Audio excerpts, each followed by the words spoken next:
On this edition of the program, Biden optimism and the money man, Dave Levinthal, comes on to talk about the death of small dollar donors. It's all coming up. Hello and welcome everybody to the Politics program for, what is it today? March 27th, 2024. Your old pal Justin Robert Young joining you here in Austin, Texas. I'm going to give all the Biden heads out there, hey, you want to know what? It's been raining for a little bit now, huh? Raining for a little bit, losing each and every one of these polls that have come out recently, getting dusted up in a lot of the swing states, down big numbers, uncommitted, swinging through. Dean Phillips nipping at your heels. But I'm telling you what. If you support Joe Biden for president, I've got some good news for you. I'm going to give you the optimistic Biden case for November. And should these trends continue, we will all be able to go back to this episode and say, this was always the blueprint. Let's start with some good news here for you that is recent. This is via Politico. The Biden campaign has woken up to some good news with the latest Bloomberg Morning Consult polling, finding that the president has, quote, gained ground against Republican Donald Trump in 6 of 7 key swing states, and significantly in 2 of them. The shift is significant in Wisconsin, where Biden now leads Trump by 1 point after trailing him by 4 points only a month ago. In Pennsylvania, the candidates are tied after Trump held a 6-point lead last month. They are also now tied in Michigan. We continue from Morning Consult. While the poll found that Biden was most competitive in blue wall states, he also did chip away at February's deficit to Trump in Arizona, Nevada, and North Carolina. The 7th state, Georgia, Trump did add to his lead. In some cases, the shift was within the margin of error, and Trump still leads across the 7 swing states, 47-43. So, all that being said, why are things moving? Well, if you're the Biden team, all you got to say is, I hope you bedwetters invested in rubber sheets, because we told you this was going to happen. We told you it was early. We told you that the primaries were just a little messy bump in the road.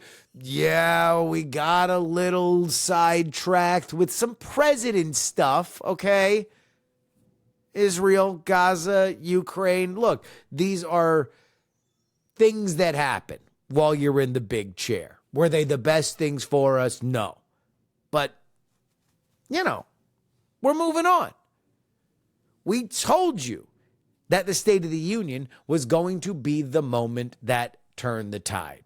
Everybody said old Sleepy Joe was going to fall asleep at the lectern, and no, he came out like a house on fire, yelling, screaming, getting in people's faces. That's the kind of vim and vigor that displaces all of this her report, kindly, well-meaning old man. Tell that old man that he's kindly and well-meaning. He was an absolute flamethrower. So that's the first thing. Everybody saw the State of the Union, and now they see a virile Biden that's going to fight for him. And I don't know how true any of that is, but that's probably what they would tell you. I'll tell you why I would build an optimist case for Joe Biden.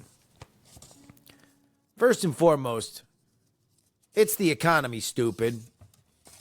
And the economy is getting a little bit less stupid by the day. Go ahead and take a look here at some of these graphs. I got economic graphs here for you. This is Gallup's Economic Confidence Index. It has been underwater since July 2021, when it barely peaked above the waves with 1%. And right now, it is on the upswing. 26% underwater. Granted, not great, but still, It is making its way upwards, and that's what you can hope for. How about this? A CBS YouGov poll. How about a percent expecting a recession in October? That was 33. January was 30. And when this was taken in February, 23%. Would not be shocked if that continues to go down because it seems to match the economic outlook from various professionals. And in the converse, the expect of people that are expecting a growing or booming economy. October was 19%, January is 21%, and currently it is 27%. The soft landing seems to have escaped the Biden curse. You know, the curse that tainted terms like transitory inflation or Putin's price hike. No. Soft landing is something that you want to run on now because the United States did what it has never done before. It had a big inflationary uptick and didn't need a recession to correct it. And as long as that continues to be true, Biden will be able to enjoy it. Biden will be able to say, look at what I did. I had to clean up the mess of Donald Trump. Donald Trump, that right now there's a big problem with Biden because people don't trust him with the economy. They remember Trump's economy a lot better. But Trump's economy is in the past. This economy is here now. And employment is low, or unemployment is low, which means things are going well as long as there's not a recession. And if they keep getting better, Biden will be rewarded for it. Here's number 2. Israel can't attack Gaza until November, right? Right? At some point, something's got to break there. Donald Trump wrote an op-ed for a pro-Netanyahu newspaper in Israel where he said, finish the job, but do it quickly. Do it quickly. You are losing the world. People do not like you right now. And that's Donald Trump saying it. Not Joe Biden. Not Breonna Joy Gray. Donald Trump in a pro-Netanyahu newspaper saying, wrap it up. So regardless of where you are on this, regardless of your politics when it comes to this issue, can it last until November? I don't think so. And if that is off his plate in terms of foreign policy, then that means Ukraine returns to the center of attention, and Biden wants Ukraine to be the center of attention. Because the most likely things that happen in Ukraine are either they continue to fight throughout the election or there's some kind of negotiated peace deal, at which point Biden can say, we stood next to our ally. And as long as Zelensky shuts up and doesn't say anything embarrassing, then he's the winner there. He saw Putin coming. He put a bunch of money and time and effort and logistics into defending the sovereignty of Ukraine. And indeed, Kyiv stands because of Joseph Robinette Biden Jr. Here's the other one. The border isn't really going to be the number one issue in November. Right? Yeah, the border is going to be a bigger deal than it would be otherwise, but it's still a fairly polarizing issue. And Donald Trump is not, yes, he's the guy that made it famous. That's not named Pat Buchanan. But he's not a centrist choice on the matter. If it were another fresh-faced Republican, if it were a Nikki Haley that were pushing this, maybe there'd be a bigger issue. But you still have the ability of a very defined Donald Trump that you can go against. Right? As long as that keeps being right, then, or is right. It's not right now. Let me point that out. The border is the number one issue for a lot of voters. So we are assuming, in the Biden optimistic case, we are assuming that recedes. That there's other stuff that happens. But here's the number one reason.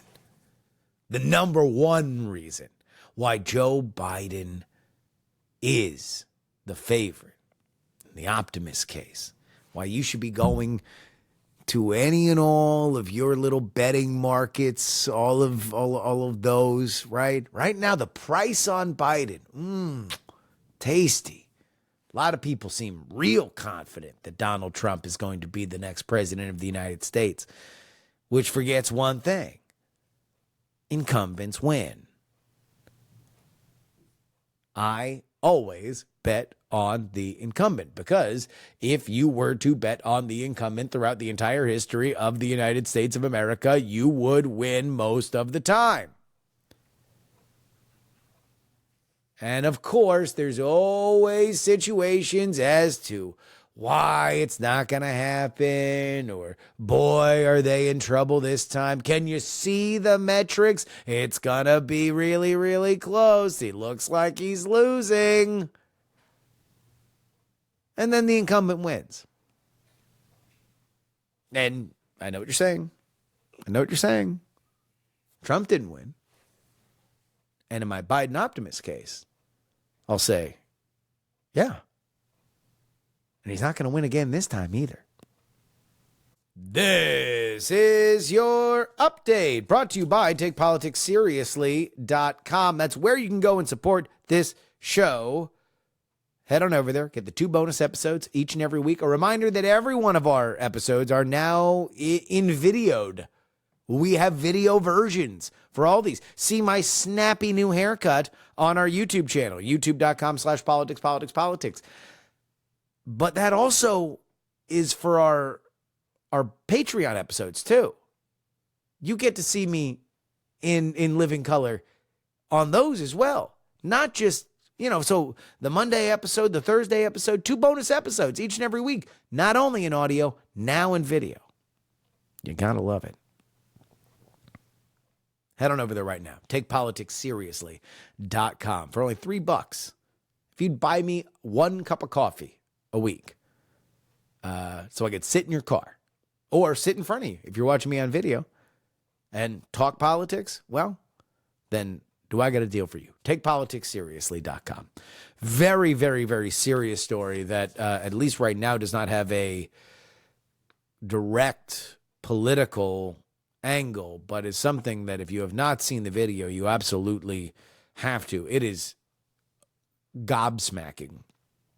The Francis Scott Key Bridge in Baltimore, a critical infrastructure component spanning over 1.5 miles over the Patapsco River, collapsed early Tuesday morning after being struck by a cargo ship, the Singapore-flagged Dali.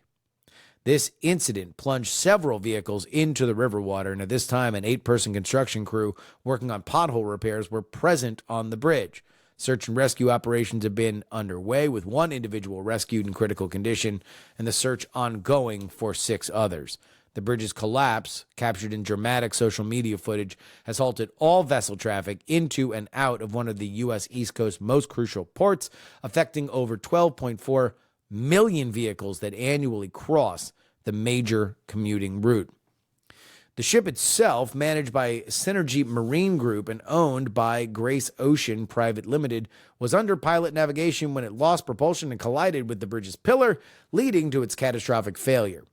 Despite the bridge's pillar being deemed up to code, the impact highlights the vital importance of infrastructure resilience and safety. The ongoing investigation involves multiple local, state, and federal agencies, including the U.S. Coast Guard and the FBI, which did announce that it found no indication of terrorism. Not really a whole lot of analysis to do here, other than all of our love and condolences go out to anybody that was affected by this tragedy. But boy, talk about a moment of fragility where you realize that this beautiful, glittering world that we live in is run on some very, very, very fragile elements. But this ship just goes right into a support pillar and the whole thing goes down. Oh, my Lord. Again, all of our support and love goes out to those affected. Let's flip back to the politics of this, if you don't mind. James Comer, representative and head of the Biden impeachment inquiry, seems to be calling it quits. And he seems like he did it in a fundraising email. We quote, "It's clear Democrats will choose their party over country and the truth at every turn," wrote the House Oversight Chair. "That's why I'm preparing criminal referrals as a culmination of my investigation," adding that new leadership at the DOJ under Trump would prosecute the Biden crime family and deliver swift justice. So the reason why that's very interesting is because normally when there's an impeachment inquiry, it ends with an impeachment. Because if you don't end an impeachment inquiry with an impeachment, that means that your inquiry found that there was not enough to impeach. So you have set a standard, you have not met the standard that is usually not good in the world of politics. And it sounds like that's what's going to happen with Jamie Comer. Here's the other problem, is that there's not enough Republican votes to push forth an impeachment. A reminder that they had to scrape and claw to impeach Alejandro Mayorkas. The Republican coalition in the House is an absolute mess, regardless of how this investigation went. It doesn't matter if you ain't got the votes. And right now, the Republicans have one vote as a majority. One thin vote. That means one mad Republican scuttles anything that would otherwise be on party lines. And that includes the impeachment of Joe Biden. Finally, Donald Trump's Truth Social venture, Trump Media and Technology Group, which operates Truth Social, is set to become a public company under the ticker DJT on NASDAQ following a $300 million merger with Digital World Acquisitions Corporation. The merger was approved by shareholders, and Trump is expected to own more than 78 million shares, valued right now at $3.5 billion. His shares will be locked up for 6 months with limitations on sale amounts post-lockup due to securities laws, so don't expect that to be the big cash windfall that might take care of some of his legal issues in the immediate offing. However, the move could potentially bring Trump a multi-billion-dollar windfall eventually, raising his net worth to a record $6.5 billion, according to Bloomberg. The company's debut on the stock market is a strategic move to secure a significant cash infusion. Despite Truth Social's reported $26 million loss in the recent quarter, shares in Digital World surged by more than 20% ahead of the listing. CEO of that company, Devin Nunes, highlighted the company's mission to challenge big tech censorship and promote free expression, portraying the venture as a crusade against, quote, the ever-growing army of speech suppressors. So if you want to add that one to your portfolio, DJT now listed on the NASDAQ. I can't imagine that Donald Trump would have any trouble making money. He's the most famous person in the world and has the ear of half the country. So I can't imagine how crass it's going to get when he is officially out of presidential, politics. It's going to be, he was at NFTs when he was running for office. Hachi machi. That's your update. TakePoliticsSeriously.com is where you need to go. Again, TakePoliticsSeriously.com is where you need to go. The $3 tier gets you 2 bonus episodes each and every week. If there is financial news afoot in the world of politics, you know we got to bring on the money man, Dave Levinthal of Raw Story. How you doing, buddy? I'm doing great. A delight and an honor to be back with you, Justin. As it always is. So, FEC reports are filed, and the news is Joe Biden's fundraising good, Donald Trump's fundraising not so good. A lot of questions about where money is going. But the numbers, the top line numbers, aren't great. Is there anything that we are missing or maybe over exaggerating? Well, first of all, and just the down note before we go back up again, is it is still early. So yes, anytime we talk about money and politics, it's a moment in time. It's horse race politics with dollars and cents signs with it. It's its own thing. So you got to put it in the proper context. But yeah. Dude, this is absolutely bonkers. We've got one of the candidates who literally, as we're speaking right now, is having to put up 9-figure bonds for criminal trials that number 91 counts of potential felony wrongdoing. I mean, we have no template for this election. Yeah. We have no analogy for this election. There is no metaphor that I can offer you that is going to explain financially or otherwise what truly is going on here. And we have this bizarre situation where Donald Trump's personal finances and his political finances are so intermingled, and partially just because of the circumstances, but partially because of him too, in a way that is truly inconceivable, and yet it's reality. So yes, when you look at Donald Trump and Joe Biden head to head right now as we speak, Joe Biden is doing better than Donald Trump, but also Donald Trump is doing better in polls in some key swing states where Joe Biden would love to have the problem of having less money than Donald Trump, but better poll numbers than Donald Trump. So we're at a really weird kind of inflection point at this moment. It is very interesting because obviously, although it is early in our contest, we're into the second quarter in terms of the battleground of where this is going to be fought. So the information war is certainly out there. And I do think that part of the reason why we are talking about these fundraising numbers, although there is a lot interesting inside of them, is that the Biden campaign can't really talk about excitement amongst their voter base. They really don't want to get into any specifics of things that are happening in terms of international, and the polls aren't great. So there's a lot of, hey, the economy's doing better, and LOL, Trump doesn't raise money.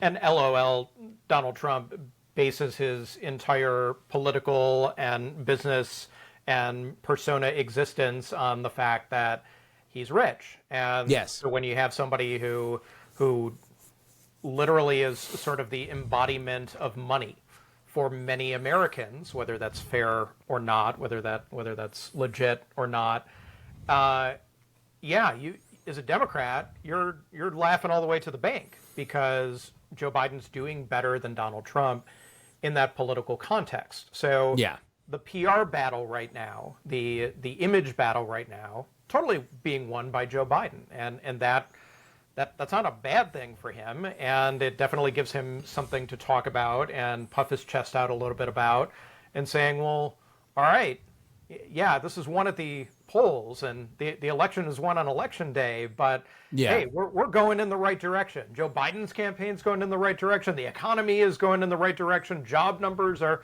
going in the right direction. Inflation is going sort of kind of in the right direction. He's taking a little wobble on the inflation, but and that is the beauty of politics, is that ultimately you have to make your argument as loud as you can because nobody else is going to make it for you. Let me delve a little bit closer into the Donald Trump story, because there's something that's kind of been out there that I've found confusing and I really wanted to ask you about. It is a leadership fund that was announced that will fund Donald Trump's campaign, a super PAC, and the RNC in that order.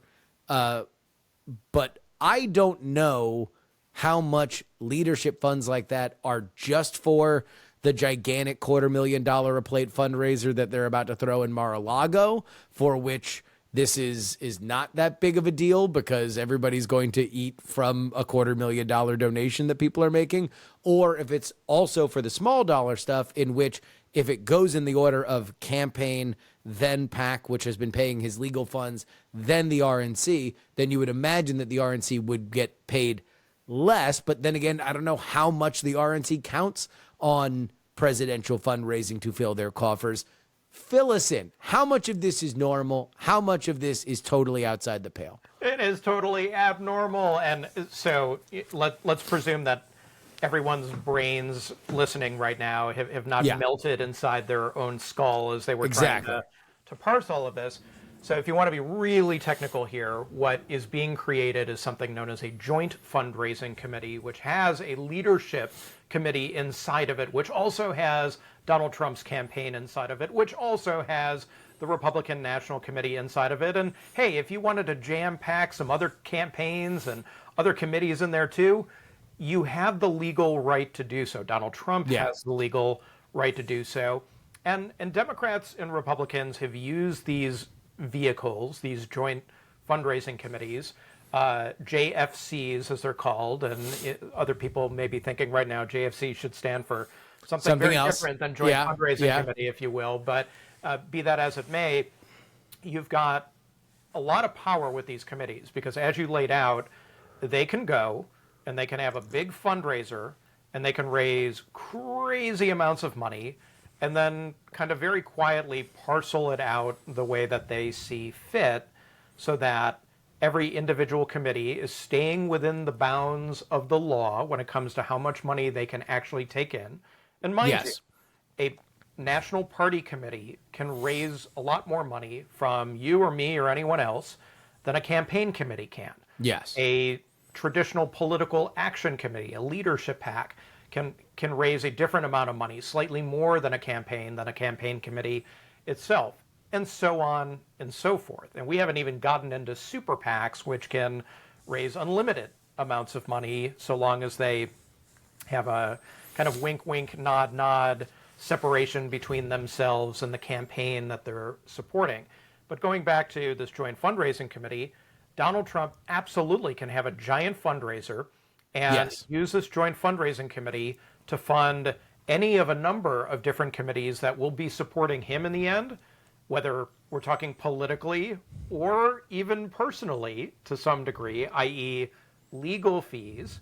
And he absolutely has the right, under current law, to prioritize a leadership political action committee, Save America PAC being his flagship leadership political action committee, and have the money go there. So if somebody's sitting down to their dinner at Mar-a-Lago or a fundraiser, and they're cutting a huge check, $100,000, well, the first X amount of money is going to go toward that leadership PAC to pay Donald Trump's legal bills, as opposed to going to the RNC to help the overall Republican operation, or to Donald Trump's own committee to, beat Joe Biden and win the damned election. So, I think the way it's set up, it goes to the campaign first, and then once you're maxed out on the campaign, which is a lower number, as you pointed out, then it goes to the PAC. That's like a 5,000 cap, and then, as I have read the research, or read the reporting on it, rather, the rest goes to the RNC. Yes, and in this particular instance, that's the case. But Donald Trump can change that. He could change it tomorrow if he wanted to. And there's no federal law, there's no rule that compels a candidate, Donald Trump or otherwise, to adhere to some sort of rubric for this type of thing. So really, and we've seen this before too, where Donald Trump and a member of the Senate, they'll send out a joint message. Marsha Blackburn, let's pick on her for example, and they'll have a joint fundraising ask, and they'll say support Donald Trump and support Marsha Blackburn and rah rah Republicans, and then you look at the fine print, and if you make a donation of, say, for the sake of argument, $1,000, it'll be set up so that $990 worth of that $1,000 will go to Donald Trump, and 1% will go to Marsha Blackburn. When people may be thinking, it's going to be even Steven, it's going to be 50-50. No, you always have to look at the fine print and these joint fundraising situations, these joint fundraising committees, don't typically scream it from the mountaintops exactly how the money is going to be parceled out or used. So let's put a pin in that because I want to get into that when it comes to our larger question about small dollar donations. But you said two different things there. Number one, that it is very not normal for this joint fundraising committee to be set up the way it is, but that also we use joint fundraising committees all the time. What about this specific one is abnormal? Yeah, well, joint fundraising committees are normal. Okay, so let's get that out of the way. Not uncommon. Both sides use them, et cetera, et cetera. What is abnormal is this particular joint fundraising committee and the way, more generally speaking, the way that Donald Trump has set up his campaign finance machine.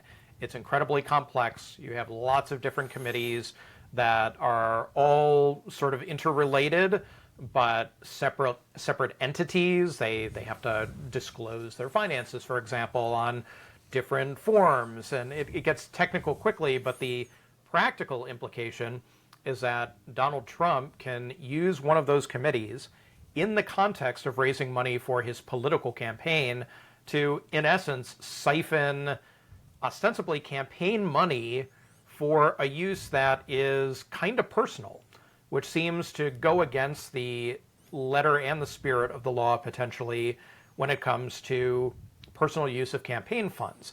Now, if any election law lawyers are listening, they'll be like, whoa, wait, hang on.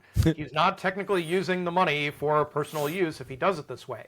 Well, that's kind of proving the point. This is why he's setting it up this way, so that he can kind of do a little bit of an end around what otherwise would be perhaps a bit more of a sticky situation. And he's using this money in a way that is going to benefit him personally because he gets his legal bills paid for. And it's also going to benefit his campaign, maybe in the sense that, all right, well, if somebody is donating to his legal fund or for his legal problems, well, they're also donating to his campaign. You know, more money, the better. Rising tide raises all ships. So it's very unprecedented, and this is what makes it so unique, is that we just, again, don't have anything to point to quite like to compare this to. Yeah. Period. Well, one thing that we have seen is that the Trump campaign, which I think by all metrics has been, at least in terms of X's and O's, blocking and tackling, a lot more efficient than it was in 2016 and 2020, is very much conscious about cash coming in. You've seen them making nice with Club for Growth. Donald Trump did not join the TikTok pile-on, largely assumed because Jeff Yass, one of the big Republican donors, is very much invested, literally and physically or metaphorically, with keeping TikTok upright. But part of that is because one of the things that we've seen over the last few FEC filings is an attrition in what was once Donald Trump's superpower. Small dollar donations. They are not coming in as fast and furious, and they are not coming in at the same dollar amount that they once did in the past. Is this a sign that peak small dollar donations are past, Dave? Or are we just at a bit of an aberration for various different reasons right now? I don't think this is an aberration. Now, the dollars are going to tick up, the numbers are going to tick up the closer you get to Election Day, because they always do. And that's just natural, that when the moment of truth is about to arrive, that people who had been sitting on the sidelines, but, mañana, well, finally that day has come and they're going to go and donate. But this is not good for Donald Trump, because as you just laid out, this has long been his strength.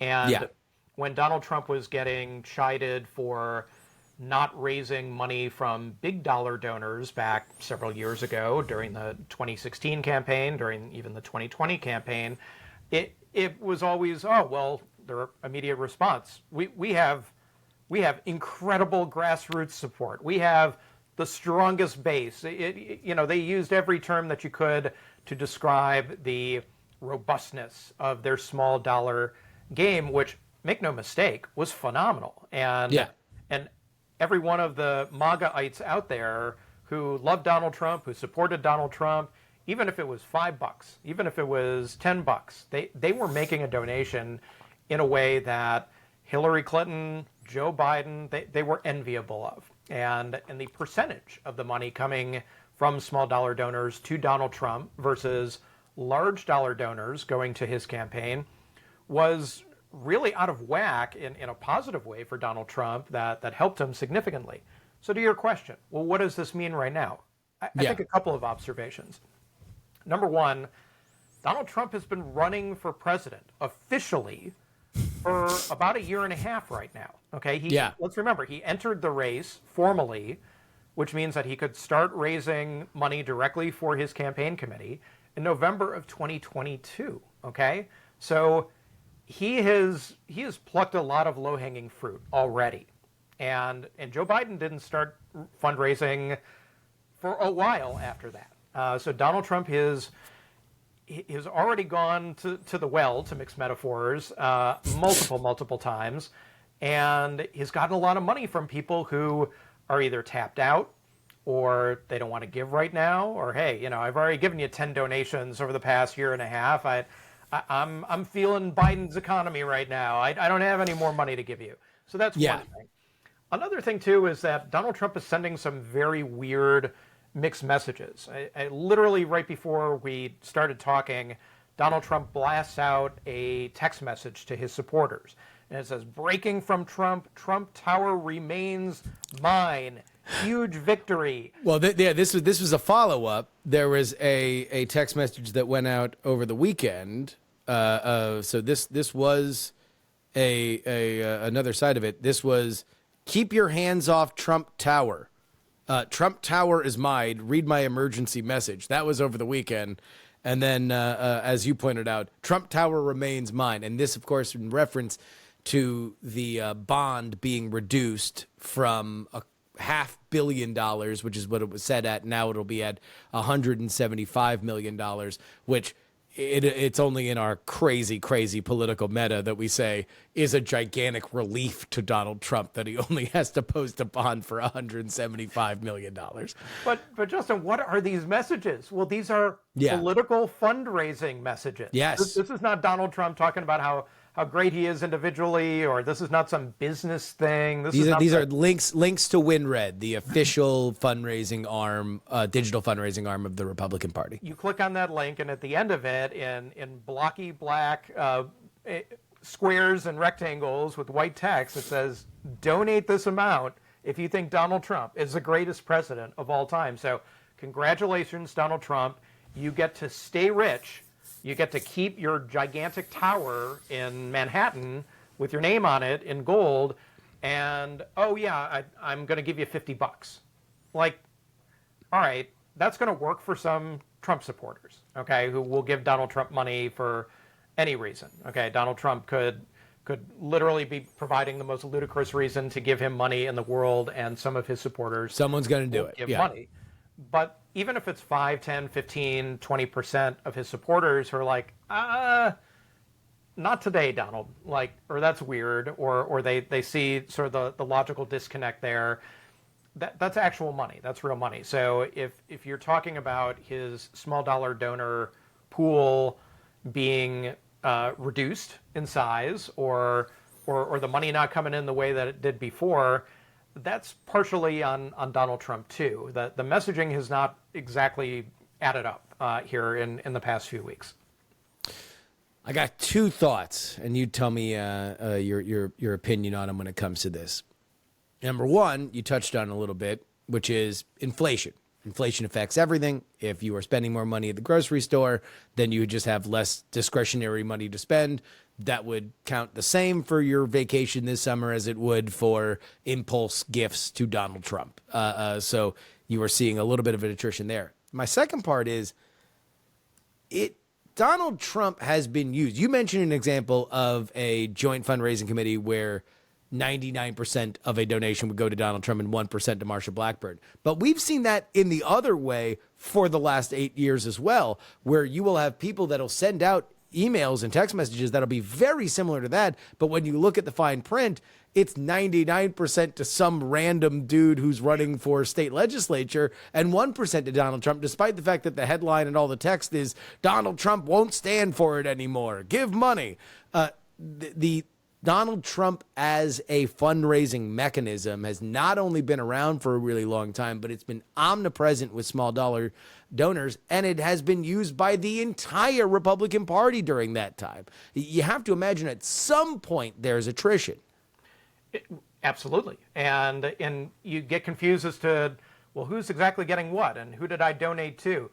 It's funny, we pay attention at Raw Story closely to letters that the Federal Election Commission, and I know we're total nerds here, but this is what we do. We pay attention to these letters. This is why you're here.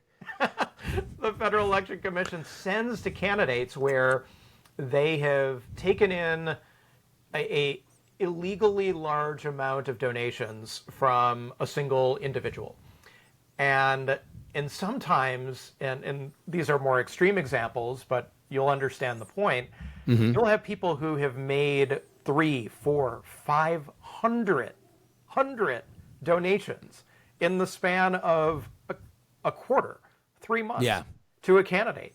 And you can't tell chapter and verse exactly their motivation behind making every single one of those individual donations, except, and some people are probably like, because they're out of their mind. Well, who knows what their deal is? Who knows why they're given the money? But you have kind of a confusing situation in that if somebody makes a donation to one of these situations that you just described, where the donations are split up this way, that way, and the other way. I mean, the campaigns themselves sometimes will get confused and will lose track of how much money they're taking in from Elmer Smith in Topeka, Kansas, who has made hundreds of donations and has just given money every time he gets an email from somebody. And so it's confusing for the campaigns even. But yeah, like I think to the core question of, is there donor fatigue on the other end of the spectrum?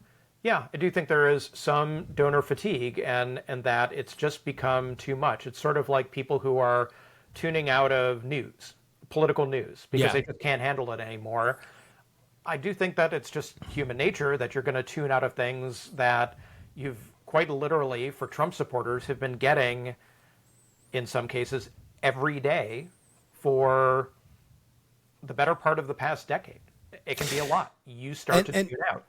And I would be very curious. I'll be very curious to watch the Biden filings for the next few months, because as good as the number that they filed in February was, and I would suspect that their number in March will also be really good, but it's because they've been building to this as essentially the launch of their campaign. And I'll wonder as we stretch into the summer, with the his enthusiasm numbers not being phenomenal, whether or not we do see things softer than we might have otherwise looking at this very hot start. Well, you've got a very tortoise and hare kind of situation. Donald Trump was the hare, and he was out in front, and he's been out in front, and he has been sidetracked. He's having to step off the campaign trail and go and do things in courtrooms and deal with this legal nightmare situation that he's in right now. And he's got 4 criminal cases that are pending before him right now in the midst of the election. So Joe Biden has slowly, some would say, but methodically, gone along and is building steam and surpassing Donald Trump by some key measures. Polling has not been one of them, but money has been one of them. Yeah. And as a result, here we are on March 25th, as we're taping this, year of our Lord 2024, and you see sort of a thing happening where Joe Biden, the criticisms of him up to this point are beginning to fade away a little bit. His campaign has caught some steam, and as a result, he's probably feeling caught, well, relative to where we were 6 months ago. I would say look at the headlines about Joe Biden and where his campaign was and the disarray, and the campaign is nowhere. This is not an advertisement for Joe Biden, but the fact that he's bringing in more money, and I'm talking very specifically about money here. Money's, yes, but like that to me, as an institutional Democratic candidate running against Donald Trump, if he didn't have eye-popping fundraising numbers, that would be a gigantic flashing red light. Like that would be something that I would be very, very surprising to me. Him raising a lot of money is not that shocking. Donald Trump having the small dollar donors peter out a little bit. That to me is a lot more shocking than Joe Biden raising a ton of money. And also, too, there's the factor that Donald Trump, for all intents and purposes, is sort of a co-incumbent. He is the president of the United States, truly and legitimately, in the mind of about 40 to 50% of Republicans, if you believe the polls that have been taken on this. So when you add that up, you would think that Donald Trump would be doing better financially than he's doing right now. Agree with you completely that if Joe Biden continued to lag and he wasn't doing well financially at this point in the game, that would be a massive, massive, giant, honking, klaxon, red flag of badness. So he's kind of doing what he should be doing, but the fact that he is doing better than Donald Trump in the way that he's doing it is definitely a sign of weakness for Donald Trump in a way that also, too, is both surprising because Donald Trump has been so successful in some of these certain ways, and also to an indication of just where Donald Trump is right now with his campaign, with his own personal life, and that it's a crazy hot mess right now in ways that he's trying to take advantage of in every way that he can, but reality is setting in. I mean, Donald Trump is having to pay actual money to people because of court judgments, and a trial is going to be starting officially in New York in about 2.5 weeks' time, and these are real things that people have been waiting for a long, long time and are beginning to come to fruition in a way that we can't predict what the results are going to be, but the game is afoot right now, and I suspect that is going to have some effect on money when it comes to the political game that is also simultaneously in parallel afoot. Yeah. I wonder how much also the primaries kind of being a bit of a sputtering non-starter also factors into it. That there is right now in the narrative arc of Trump, although you are never more than 5 seconds away from the next gigantic whirlwind, is in a bit of a lull, at least to the calendar. But still, I think that the small dollar thing is huge, and I think there's an absolute reason why Donald Trump has made peace with McConnell World, why you've seen the Club for Growth stuff. This is all not a coincidence in my mind. They need money. They need big donors, and they need to show that the Republican Party is as united as they possibly can behind him to do that. They need to make peace with people who walked off the reservation. Absolutely, and also too, the Senate candidates, the House candidates, everyone else who even up to Mitch McConnell were not happy about Donald Trump, and those are fewer and fewer and further between Republicans, but they all know the same thing, that they will live and die by Donald Trump, and Donald Trump's success is their success, and Donald Trump's fundraising success is also their success too. And without Donald Trump, or a healthy Donald Trump, or a well-positioned Donald Trump, then that raises huge questions about, is the Senate going to be in play for Republicans? Are they going to win it back? Is the House going to be lost? And are Democrats going to win that back, especially with a new Republican leaving literally every few weeks at this point, and one wondering, are they going to be able to hold the House majority to the end of this year? I was going to say they might. Is somebody going to resign? Like, what's next? So yeah, we might have Speaker Jeffries by April 1st if things keep going the way that they're going now. I will say this, and this goes to the fundraising for the Senate. If the Republicans don't win a majority this year, with the map being so favorable to them, this is once in a generation. The two best spots for Democratic pickups are in Texas and Florida. Hostile terrain, usually fool's gold, at least recently in Florida. It has not been to their advantage. And they got a lot of places where Republicans can pick up. If the Republicans can't get it this year, that's a massive problem.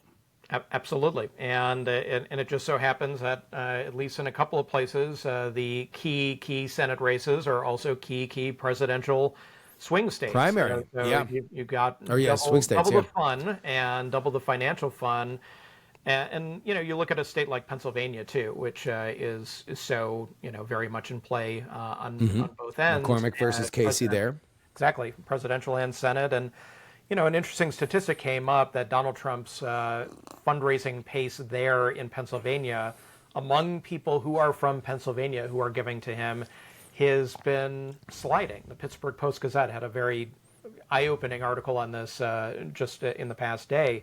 And, you know, Donald Trump, we talk about national numbers all the time, but Donald Trump is also needing to pay attention to what's happening at the state level and how his financial health is looking in individual states, because if you don't have that level of requisite excitement and financial energy that's coming from a particular state, that doesn't portend that you are going to lose or win the election one way or another, but it is a canary in the coal mine. It is a bellwether. It is something that should give Donald Trump pause that his numbers are going not in a great direction in a state like that, which is going to be so essential to his victory if he is to win the presidential race in November, and will be very essential to Republicans taking back the Senate if ultimately. So they'll be paying attention to those types of things too.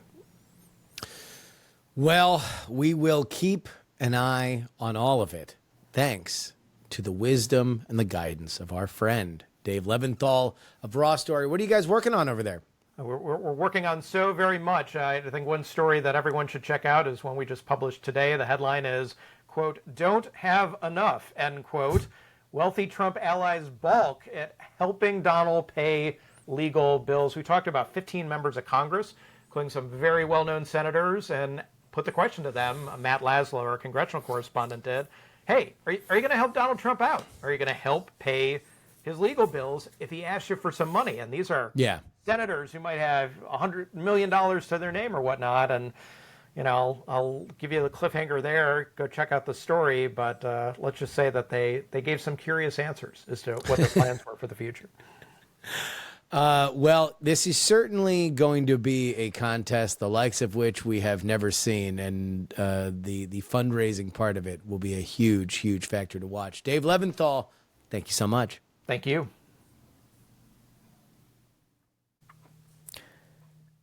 And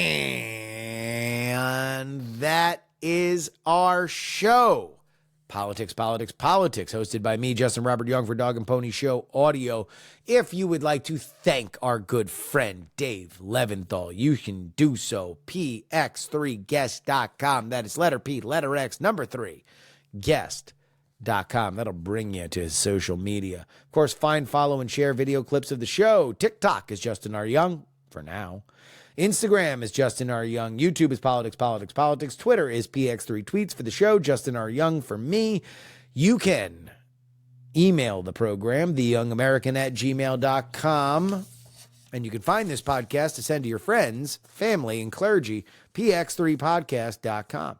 Support me with a one-time donation, paypal.me/payjury. Venmo is Justin-Young-20. Cash App's PX3 Cash. And you can find our P.O. Box to send me anything you'd like. P.O. Box 153184, Austin, Texas 78715. You can always get our bonus content at TakePoliticsSeriously.com. $3 tier gets you 2 bonus podcasts per week covering all the news that we miss on our free podcasting schedule.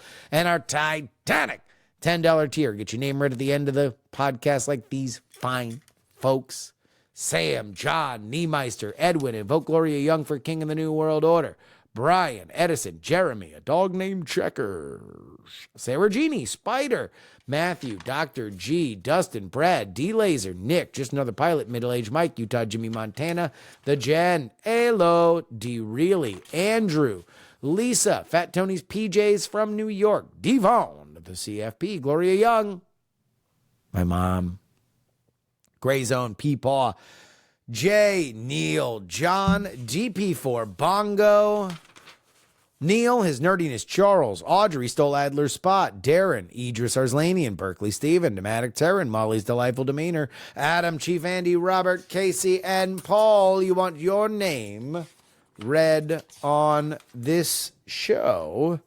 Well, the one place to do it. Take politics seriously.com. On our Friday edition of the show, the next in our free feed, we will speak with progressive campaign consultant Annette Shanker Osario. She is back on the program. I think we had her on in 2022, but this one is great. Not good, great. It is exactly the kind of interview that I love to do. It is about X's and O's and blocking and tackling.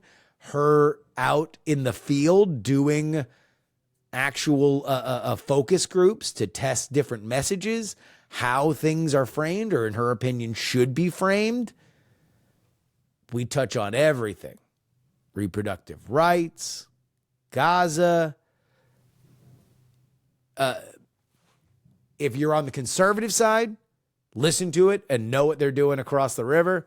If you are on the progressive side, listen to it and understand how things are being organized currently. But that's Friday. Till then, this is our old pal Justin Robert Young saying, some shows talk about politics, others talk about politics, and still more discuss politics. But this is the only show that dares discuss all three.